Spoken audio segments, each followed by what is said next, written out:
Glad you're still with us on Colorado and Company. I'm Jackie Polisi. Well, get ready to rock out at Red Rocks next week. On July 23rd, Killer Queen will rock you with the best hits from the British supergroup Queen. The concert will benefit Colorado Public Television. And with more on the show and the lasting legacy of Queen is Dominic Dezzutti from CPT 12. It's so great to have you here. It's wonderful to be back. Thank you so much. You're welcome. Now, of course, the movie Bohemian Rhapsody put the group Queen on the map again.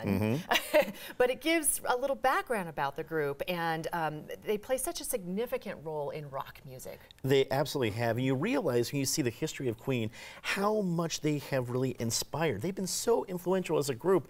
And when you think back, everybody thinks about their own lives. There's always a Queen song they attach to, whether there's We Are the Champions, instead of we've celebrated something about the Broncos, the Avalanche, or it's Bohemian Rhapsody, or it's the Flash theme. There's something that's in our lives that's this great memory, and it's attached to Queen, and it's just awesome to be able to celebrate that with this concert. And we are celebrating a lot lately with them. Yeah. So how did they come up with the name Queen? That was Freddie Mercury's idea. The band was Smile, started with with Brian May, and then Freddie's like, yeah, let's try a little bit different name. And I like it because it is unique. It speaks of its own confidence, which is Queen. It's hard to pin down as a genre, and it just fits so perfectly. Yeah, I remember my Queen 45 from the 70s. You know, I mean, it was just Queen. It was like, that was who they were. And then they were able to even play the God Save the Queen song as part of their concerts. And it's just awesome. Yeah, it's great. That is awesome. All right, so what song really catapulted them to stardom? Yeah, I think it had to be Bohemian Rhapsody. While they had a couple hits before that,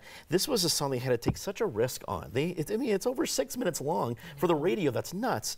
And it has just this wonderful anthem. It starts slow, then the operatic notes. It was so bold. I think that's why people have so much fondness for it. In fact, it was a Guinness Book of World Records poll they did in the early 2000s. The UK voted Bohemian Rhapsody as their favorite song ever. This is a country that gave us the Beatles, the Rolling Stones, and Queen, and they voted that song their favorite, and I certainly cannot blame them. No, it's one of my favorites. It's just complex and unique. All right, let's talk about Killer Queen and Red Rocks. I mean, how cool is this? It's going to be awesome. For folks who have not seen this, it is such a party. And the very first question I get usually is, okay, wait a second. Queen is a tough act to mimic. Do these folks sound like Queen? Yes. The guitarist sounds like Brian May, and yes, Patrick Myers, who's playing Freddie Mercury, sounds like Freddie Mercury, and better yet, he is interacting with the audience just like Freddie Mercury did. Freddie Mercury was not only an iconic voice, but the way he interacted with the audience at all these stadiums, all the concerts, that's what I think really endeared the live audiences, and Killer Queen delivers. Oh man, and to be at Red Rocks, that's just going to be tremendous, especially now with the hype of it all. Oh yeah. I mean, Red Rocks, I've said many times, even on this program, I would listen to someone read the phone book at Red Rocks, let alone some of the greatest music ever produced from Queen. It's an absolute party when you're up there. Absolutely. And so many of their songs are timeless. What made Queen one of the most enduring bands of the times? I think not only did they put out so many different songs, but they were not afraid to be innovative. Every time you thought you could pin down Queen, you heard Crazy Little Thing Called Love. That sounds like it's from the 50s. Then you get Bohemian Rhapsody, and it's a 6-minute song. And then they come out with We Will Rock You and We Are the Champions, and gets the whole crowd involved. They were so innovative in finding ways to get the crowd involved, and were not afraid to break down barriers.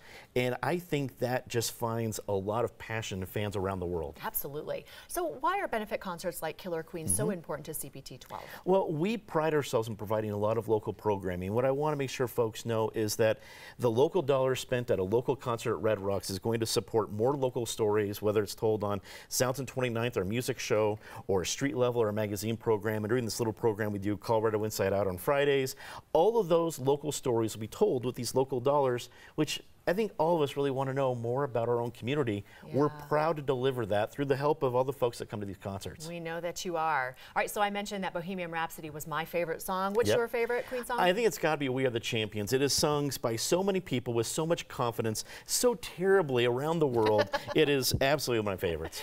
Sung terribly, but with pride. Yes, with great pride. We are the champions.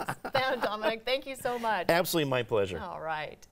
From Radio Gaga to Bohemian Rhapsody. Rhapsody. Sing along to your favorite Queen hits at Killer Queen on Tuesday, July 23rd at Red Rocks Amphitheater. The show starts at 8 p.m. and is a benefit concert in support of Colorado Public Television. You can find tickets online at axs.com or at cpt12.org.